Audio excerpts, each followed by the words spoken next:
Hey everybody, welcome back. James here again with you today, and today's video is going to cover regulated versus unregulated PCPs. So let's get into it. So in this video, as an example, I'm going to be showcasing the Diana Stormrider Gen 2. This comes unregulated, but the reason I actually got that was because Pyramid Air and Airgun Depot were sending out emails a couple weeks ago saying that if you get the PCP, if you end up buying it, you get the regulator for free. Well, what they really done was charge the price about $20 more than normal and supposedly gave you the regulator. But I thought that was a good deal, even though out of pocket they normally cost about $80, and I ended up getting it for $20. So what's the big deal about regulated versus unregulated? Well, in short, unregulated, you have a certain amount of shots that the manufacturer gives you, like for instance up to 35 on a fill, which the Diana Stormrider is 200 bar, 2900 psi. So at that 100cc air cylinder at 2900 bar, 2900 psi, 200 bar, you get about, they claim 35 good shots out of that.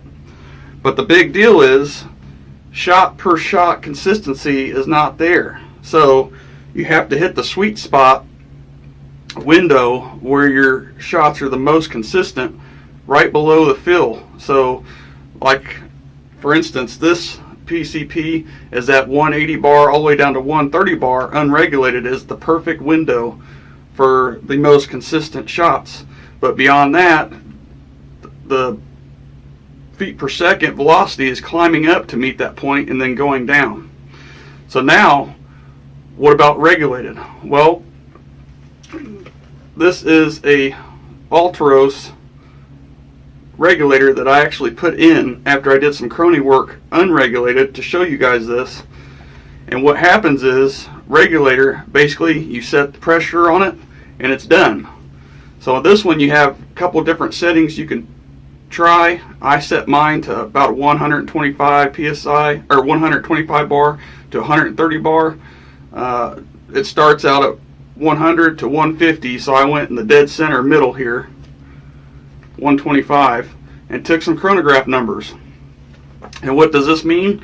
Well, when you have a set pressure like that, anything above that pressure is the most consistent. But anything once you hit that pressure of 125 bar in that air cylinder, now that's in there, it peaks up a little bit and then it goes back down. It just drops. It flatlines. So that's what happens. There is more consistent shots with a regulator than there is when it's non-regulated. So each shot is roughly, should be the same feet per second, and downrange it'll show that, because in theory there should be no vertical stringing. Vertical stringing could be because of velocity issues, where unregulated guns, with that shot count being unregulated, 35 shots or so on a fill of an unregulated gun, that could mean, well over 100 feet per second difference at the end of the shot string. So I'm going to show you guys the unregulated pellets that I tried, which were the H&N Barracuda Match 21.14 grain and the JSB 18.13 grain. Unregulated. Now I'm going to show you what it looks like regulated at the pressure that I set it to, 125 bar. Of course, I was going to get less velocity and less power, but I got more consistent shots. And actually, the actual shot string that I got on the reg was 21, or actually 3 full magazines, because it's a 7-round mag and 22 caliber. So I got 3 full magazines, or 21 shots on the regulator, no problem, with the H&N Barracuda Match. And all pellets across the board that I tried were going roughly 17 foot-pounds of muzzle energy.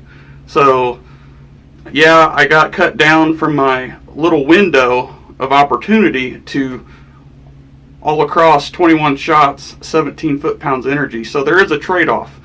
Don't get me wrong, unregulated guns are just as accurate as regulated. It all depends on what you want. Do you want consistency, knowing that downrange, that shot per shot within that regulator pressure, it'll be on or not? So, as always, guys, I appreciate you watching, and I hope you get something from this, and I hope you figured out what regulated and unregulated in the short means. You can go on and on about details about it, but the thing is, consistency is key, as always. So, thanks again for watching, and we'll see you on the next one, guys.